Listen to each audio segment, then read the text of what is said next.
عمران خان وایي اندېښمن دی چې د هند او پاکستان ترمنځ اټومي جګړه ونه نښلي.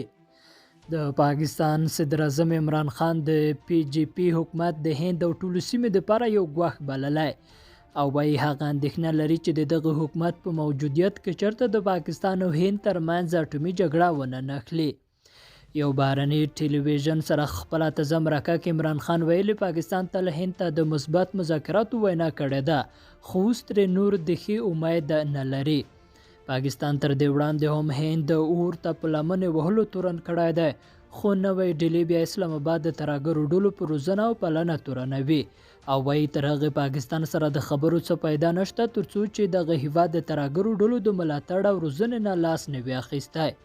د اټومي ګاونډي هیوادونو پاکستان او هند ترمنځ د کشمیر په شخړه وخت په وخت او تریخوالی زیاتیږي او په نږدې وختونو کې د دواړو هیوادونو پوځیانو په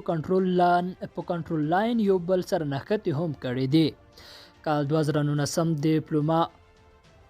صدر اعظم عمران خان په خپله دې تازه مرکه کې هندي پوځ یو واری بیا د هند واکلان د کشمیر کې د بشري حقوقو څخه په سرغړونه تورن کړی و او ویل نړیواله ټولنه باید کشمیر کې د بشري حقوقو څخه د کیدونکې سرغړونې خبر واخلي. په پاکستاني رسنیو د عمران خان د دې مرکې د خپرو شوو بېلابېلو برخو له مخې عمران خان د یوې پوښتنې په جواب کې ویلي چې امریکا کې د عین العیون په رامنځته شوې پیښه کې هیڅ یو افغان وګړي لاس نه درلودو خو بیا خو امریکې په افغانستان کې 100 کلن اوږد جنګ وتپلو چې دا یو د لیونتوب ډک عمل و.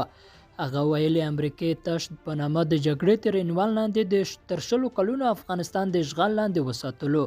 او تر اوسه د پوهې نه بهر د چې آیا امریکا په افغانستان کې څه هدف ترلاسه کول غوښتل. عمران خان وایي امریکا په دې غوسه ده چې افغان حکومت پرته له کوم مقاومت ولې طالبانو په وړاندې وسلې وغورځولې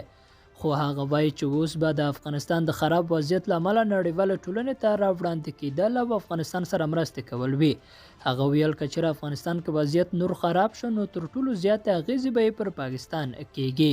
لیدونکو له ملتیا مننه، ښې چارې.